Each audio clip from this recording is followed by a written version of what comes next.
Assalamualaikum warahmatullahi wabarakatuh. Alhamdulillahi rabbil alamin. Wabihi nasta'in ala umuri dunya waddin. Sayyidina wa maulana Muhammadin wa ala alihi wa sahbihi ajmain. Kepada yang terhormat Ibu Alifta Lutfia Zahra STMPD, dan tidak lupa kepada teman-teman yang saya banggakan. Di sini kami akan mempresentasikan tentang uang dan perbankan. Sebelumnya saya akan memperkenalkan anggota kelompok kami. Yang pertama, perkenalkan, nama saya Hoiri sebagai pemateri yang pertama. Yang kedua ada Mbak Junita Setianingrum sebagai pemateri yang kedua. Yang ketiga ada Mbak Olivia Setiani sebagai pemateri ketiga. Yang keempat ada Mas David Bagus Permana sebagai pemateri 4. Yang kelima ada Mbak Dela Rifaatul Jana sebagai pemateri 5. Dan yang keenam ada Mbak Farhamni Aisyah sebagai pemateri yang keenam. Tanpa berlama-lama lagi, marilah kita masuk pada pemaparan materi yang pertama. Yang pertama ada pengertian uang menurut KBBI.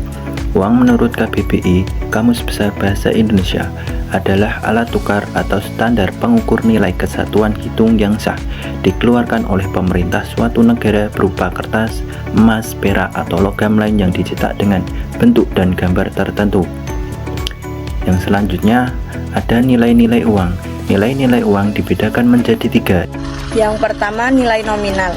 Nilai nominal adalah nilai uang yang tertulis atau tertera pada mata uang. Contohnya pada uang tertulis Rp100 dan Rp1.000. Nilai nominal uang tersebut adalah Rp1.000 dan Rp100. Meskipun keduanya memiliki bahan dan biaya cetak yang sama, tetapi tetap saja nilai nominalnya berbeda. Yang kedua, nilai intrinsik. Nilai intrinsik adalah nilai atau harga bahan yang digunakan untuk membuat uang itu sendiri. Contohnya, misal dalam mencetak sebuah uang bernominal Rp50.000 membutuhkan bahan dan biaya cetak sebesar Rp7.000 per lembar, maka nilai intrinsik pada uang tersebut adalah Rp7.000, bukan Rp50.000. Baik, untuk materi selanjutnya yaitu mengenai nilai real uang, di mana ini adalah kemampuan daya tukar atau daya beli uang pada barang atau jasa. Sekilas mirip dengan nilai nominal, tetapi sebenarnya beda. Ada beberapa perbedaan. Untuk lebih paham, kita bisa melihat contohnya sebagai berikut. 5 tahun yang lalu, Rp5.000 bisa untuk beli semangkuk bakso, tetapi sekarang tidak bisa. Ini artinya nilai real Rp5.000 tersebut menurun, sedangkan nilai nominalnya masih tetap sama. Seks selanjutnya yaitu mengenai pengelolaan uang rupiah, di mana sesuai Undang-Undang Nomor 7 Tahun 2011 tentang mata uang, Bank Indonesia diberikan tugas dan wewenang pengelolaan uang rupiah mulai dari tahapan perencanaan, pencetakan, pengeluaran, pengedaran, pencabutan dan penarikan, sampai dengan pemusnahan. Bank Indonesia sendiri memiliki wewenang dalam mengeluarkan uang rupiah dalam bentuk emisi baru, uang rupiah desain baru, dan uang rupiah khusus. Untuk materi selanjutnya, di sini saya akan membahas tentang pencetakan uang di negara kita, negara Indonesia. Nah, pencetakan uang sendiri merupakan suatu rangkaian kegiatan mencetak uang rupiah yang dilakukan oleh Bank Indonesia berdasarkan rencana cetak dalam periode tertentu. Rencana tersebut mencakup rencana jumlah nominal dan jumlah lembar uang rupiah kertas, serta rencana jumlah nominal dan keping uang rupiah dan logam. Sesuai amanat Undang-Undang Mata Uang, pencetakan uang rupiah dilaksanakan di dalam negeri dengan menunjuk Badan Usaha Milik Negara atau BUMN sebagai pelaksana pencetakan uang rupiah. Nah, saat ini Perusahaan Umum Percetakan Uang Rupiah Indonesia Perum Peruri merupakan satu-satunya BUMN yang bergerak dalam bidang pencetakan uang rupiah. Namun, Perum Peruri tidak dapat memenuhi permintaan Bank Indonesia. Pencetakan uang rupiah kemudian dilakukan dengan bekerja sama lembaga lain yang ditunjuk melalui proses yang transparan dan akuntabel untuk kepentingan negara. Dalam proses pencetakan uang, Perum Peruri menerapkan prosedur keamanan tinggi untuk menjamin kualitas keamanan dan kerahasiaan, mencakup tahan desain, penyediaan bahan, dan proses cetak. Selain itu, kewajiban Bank Indonesia dalam proses pencetakan uang adalah menyediakan bahan uang sebesar pesanan cetak ditambah dengan tingkat salah cetak. Oleh karenanya, dalam proses pencetakan Bank Indonesia berkoordinasi secara intens dengan Perum Peruri untuk menjamin kelancaran proses cetak Perum Peruri, sehingga keseluruhan pesanan cetak dapat diselesaikan Perum Peruri secara tepat waktu. Kualitas hasil percetakan uang rupiah sangat dipengaruhi oleh kualitas bahan uang yang dikirimkan oleh Bank Indonesia ke Perum Peruri. Oleh karena itu, sebelum dikirimkan ke Perum Peruri, bahan uang tersebut harus lolos uji mutu di laboratorium untuk memastikan kesesuaian dengan spesifikasi teknis yang ditetapkan oleh Bank Indonesia. Sekian dari saya, terima kasih. Oke, materi selanjutnya ada pengedaran uang.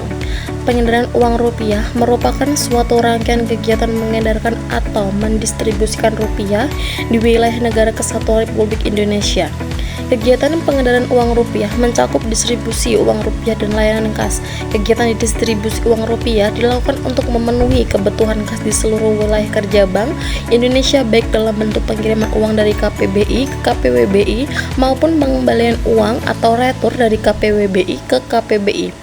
Selanjutnya yaitu mekanisme distribusi, yaitu uang rupiah dilakukan dari kantor pusat Bank Indonesia kepada kantor-kantor perwakilan Bank Indonesia KPWDN yang berfungsi untuk sebagai kantor depo kas KDK, dan untuk selanjutnya oleh KDK distribusikan lagi kepada KPWDN lainnya.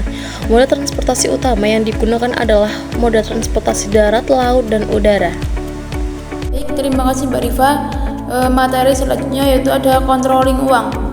Controlling uang dilakukan oleh Bank Indonesia melalui kebijakan makroprudensial, kebijakan yang ditujukan untuk menjaga stabilitas sistem keuangan secara keseluruhan, termasuk dengan memperkuat ketahanan sistem keuangan dan mengurangi penumpukan risiko sistematik, sehingga memastikan berkelanjutan kontribusi sektor keuangan terhadap pertumbuhan ekonomi.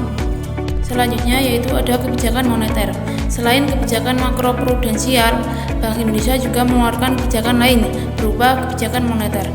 Kebijakan moneter sendiri merupakan kebijakan dalam upaya mengendalikan perekonomian negara secara makro untuk mencapai perekonomian yang lebih baik dengan cara mengatur jumlah uang yang beredar. Perekonomian yang baik sendiri dapat dilihat dari kestabilan harga melalui tingkat inflasi yang terkontrol. Dalam pelaksanaannya, Bank Indonesia memiliki kewenangan untuk melakukan kebijakan moneter melalui penetapan sasaran-sasaran moneter seperti uang beredar atau suku bunga, dengan tujuan menjaga laju inflasi yang ditetapkan oleh pemerintah. Selanjutnya ada 3 tujuan. Yang pertama ada stabilitas ekonomi. Stabilitas ekonomi adalah suatu di mana pertumbuhan ekonomi berlangsung secara terkendali dan berkelanjutan. Artinya, pertumbuhan arus barang atau jasa dan arus uang berjalan seimbang. Yang kedua ada kestabilan harga. Kesempatan kerja akan meningkat bila produksi meningkat. Peningkatan produksi biasanya diikuti dengan perbaikan nasib pada karyawan, ditinjau dari segi upah maupun keselamatan kerja. Dan yang ketiga ada kesempatan kerja. Stabilitas harga ditandai dengan stabilitas harga barang dari suatu waktu. Harga yang stabil menyebabkan masyarakat percaya bahwa membeli barang pada tingkat harga sekarang sama dengan tingkat harga yang akan datang, atau daya beli uang dari waktu ke waktu adalah sama. Sekian dari kami. Bila ada kesalahan mohon dimaafkan, dan bila ada pertanyaan silahkan ditanyakan melalui Google Classroom di komentar yang sudah dipersiapkan. Assalamualaikum warahmatullahi wabarakatuh.